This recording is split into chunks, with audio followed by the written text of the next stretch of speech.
Hi, this is YVON PREHN, and I want to talk about why everything that is sinful about Halloween is precisely why you should use it for outreach. We all know the reasons that it's sinful. Halloween is evil. There's a focus and a preoccupation with supernatural and the afterlife.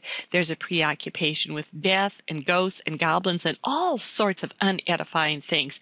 Now, all of these views are false. They're not true, but they do provide great reasons for outreach because you see the topics of the afterlife and death are part of our cultural conversation right now.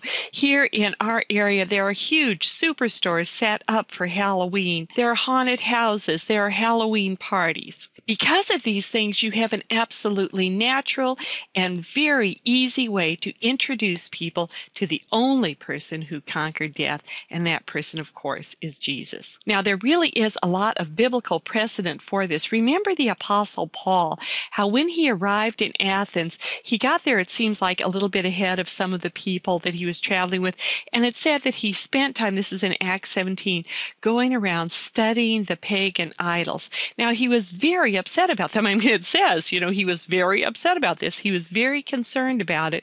But he had a very different response than what we sometimes have to Halloween, where people say, oh, it's evil, it's terrible, it's horrible. Well, yes, it is. The idols were horrible. But how did Paul respond? When he had a chance to talk to people, he said, what you worship as an unknown God, he used as a bridge to share the Creator. And you see, you can take things that your culture is preoccupied with and use it as a time to turn people towards a consideration of the unknown God to many of them, but the person that we know is Jesus. You can do the same thing at Halloween, but you have to equip your people with tools and a plan to do it. Now, on my website, effectivechurchcom.com, I have lots of things to help you do that. On this video, if you're watching it on YouTube, right below it, there is a link to a listing of all kinds of resources. If you're watching it on the website, you can see more videos, more resources on YouTube. And one thing, too, that I really don't talk about enough, but that's the Effective Church Communications Facebook page. I would really encourage you to go to it and like the ministry as one of your likes, and then you'll get news of updates as soon as they're posted. The way I work on the site is oftentimes I create information, videos, how-tos, links, but I wait several days until I put together a newsletter to let people on my mailing list know about it. But if you're on my Facebook page, I have a link right after I finish doing an article that I can post it to Facebook. So I really encourage you to go to that and to sign up. Very quickly now, some of the resources that are on the website.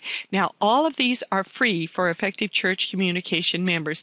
I'm using them as inspiration and ideas for those of you that are not, but if you are an Effective Church Communication member, and I really encourage you to become one, all of these things are free for you. Here is a bulletin insert that encourages people to invite their friends to Halloween events. Here is a prayer list that they can write friends' names down on that they can use to remind them to pray. Here are some really helpful resources for how to be successful in recruiting volunteers. I use as an example a trunk or treat, but this can be a fantastic training exercise for any time of year. There's also a video on this on YouTube and on the website. Then there are additional videos. Please, please, please take advantage of these. They're on the YouTube channel. You can freely link them to your website. Use them however you want to.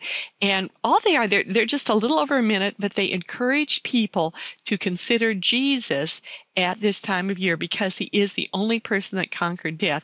You can put them on your website, then link perhaps Seeker Bible studies, any event that you're doing to that. But use them. They're free. They're created for you. If you're a member of Effective Church Communications, you can also download a free HD version of each of these that you can use to put on CDs or, once again, however you would want to use them. I also have invitation cards, postcards, thought-provoking cards that you can use to invite people. There are some that are free for Effective Church Communication members, and then there's also a black and white version that anybody can use, download, run off, give it to your people, Finally, of course, follow-up material. You've got to tell people when they come to your events what else your church does. So always have something that says something like, thanks so much for coming. Here's what we do on a regular basis. Hope to see you soon. For all of these Halloween resources and many other kinds of training for church communications, please go to the effectivechurchcom.com site. When you go there, you will see in the sidebar this little graphic. Just link to it, and it will take you immediately to a list of all the materials I showed you and some additional ones that will help you be more effective in your outreach this Halloween. And may the Lord greatly bless you and your church communications ministry as you use every opportunity to tell people about Jesus.